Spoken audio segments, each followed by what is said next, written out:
You know, you can be talking about the long career of Dave Schultz as a player, in management, as a coach, as a broadcaster, but we're going to focus on the 4 years he was in Philadelphia. Very bizarre because he was never meant to be a Philadelphia Flyer because he had signed a contract with the New York Raiders, the new team in the WHA, prior to his deal with the Flyers, and it almost got him banned for hockey for quite some time. Now, he signed a WHA contract on May 23rd, 72, with the Raiders, who had drafted him in the WHA inaugural draft in 72, but it was later voided due to an August 72 court ruling. Now, the reason why it was voided, he was drafted in the 1967 NHL entry draft, round 5, 52nd overall, and his rights were still held by the Flyers. Now, he only played 4 full seasons in Philadelphia, but he stirred the shit every time he took the ice. His first contract was 1969, and he debuted, ladies and gentlemen, in January of 1972 against Chicago. Now, 2 Stanley Cups, 74, number 75. Didn't wear his famous number 8 right away. He wore number 25 for a little while. So we look at the rough numbers. Of course, he's broken every record, and he was a pretty good goal scorer. But that first game in the NHL in 1972, he never took a penalty. He had spent some time in the Flyers minor system in Quebec, Salem, and the Richmond Robins. He drew, hold on for this, 1970 between Salem and Quebec, 379 minutes in penalties, 71 with the Aces. He had 382 minutes at penalties. At Richmond Robins, he had 392 minutes at penalties. Ironically, with Salem, he had 32 goals in a regular season and 2 in a postseason. Now, his first campaign with the Flyers, he's full forward for a season. 9 goals, 12 assists for 21 points with 259 minutes in penalties. Of course, the Flyers got as far as the semifinal round that year. He only scored 1 goal in the playoffs. Now, he's first a back-to-back Stanley Cups with the Flyers. He had 20 goals in 74, 16 assists for 36 points, 48 minutes in penalties. And in 17 playoff games, ladies and gentlemen, 139 minutes in penalties. So a full season, he would have spent close to 700 minutes in the sin bin. Of course, a record season in 75, which the numbers are staggering. In 76 games, he was on the ice for 26 points, including 9 goals, but had 472 minutes in penalties. So 83 minutes in the sin bin in the postseason, 5 points in 17 games. 555 minutes in penalties in 93 games that season, ladies and gentlemen.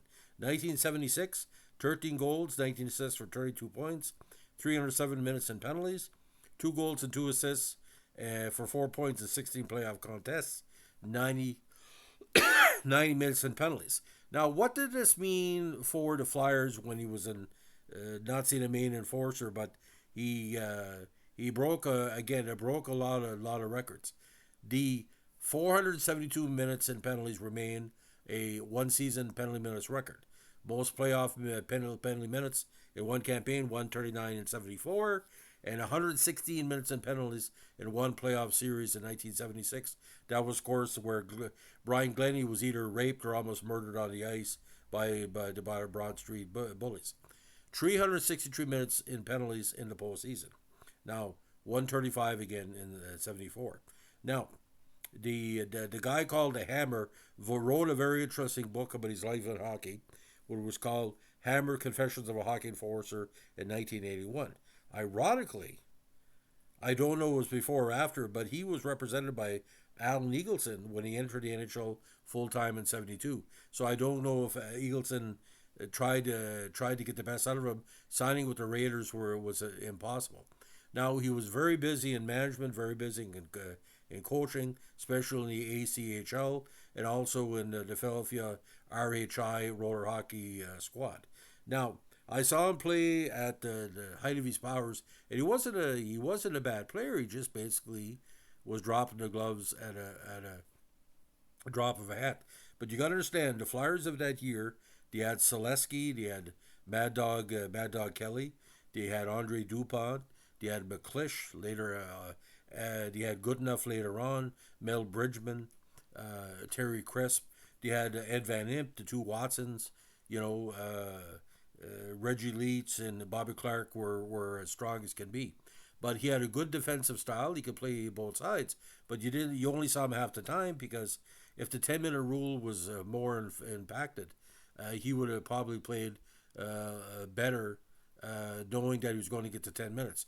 Very rarely did people boo him on the road, because when Schultz came on the ice, you knew something was going to happen.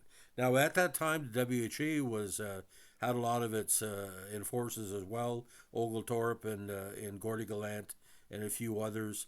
But I don't know exactly why the Flyers got rid of him unless he felt he was one of the main people that had to go after they were embarrassed 4 straight by the Montreal Canadiens in the 1976 playoffs. But the rough numbers tell me this, and I want to throw this at you. Before he was drafted, in swift current of the WCJHL, 69 points in 59 games, only 138 minutes and penalties. Now in 69, with Swift Current and Sorrell of the Q League, he had 31 goals in 51 games, only 26 minutes and penalties. And if you look at the old photos of Schultz, he looks like a babyface. He didn't really become a goon until maybe goonness was thrust upon him. And like I said, there was worse type of fighters in the league, like Keith Magnuson and some of the various goons that came later on in the WHA in the late 1980s. But like I said, Schultz had talent, and like I said, he can't be that dumb, because he was drafted in 1969, okay, and 55 years we're still talking about him. And like I said, when you say Dave Schultz, it represents giving the best you can and what you're asked to do. I don't think Dave Schultz ever backed down from anybody, and I'm not saying he was ever considered a coward. The only reason why that Montreal bet them in 76, and this is talked about in the book Lines in Winter, where they got Chartrand and Shanahan and tough guys that stand up to the Flyers. But see, the Flyers had scorers too. I mean, Rick McClish had scored 50 goals long before they ever won a cup. They got Reggie True Boston and the Seals. It was hard to explain where the Flyers that were built through the Quebec Aces and the pro program post 68. But you got to understand this, ladies and gentlemen. First season in NHL 1968, they won their first Stanley Cup 6 years later. So Ed Schneider and the rest of the boys must have been drafting in the right, good minor league system. The only thing I can compare to it, and don't get me wrong, is the Montreal Canadiens, because the Montreal Canadiens had grit, they had determination, they had good players, good defenders, defensive defensemen. That's the only comparison. Again, he came to the league in 1968.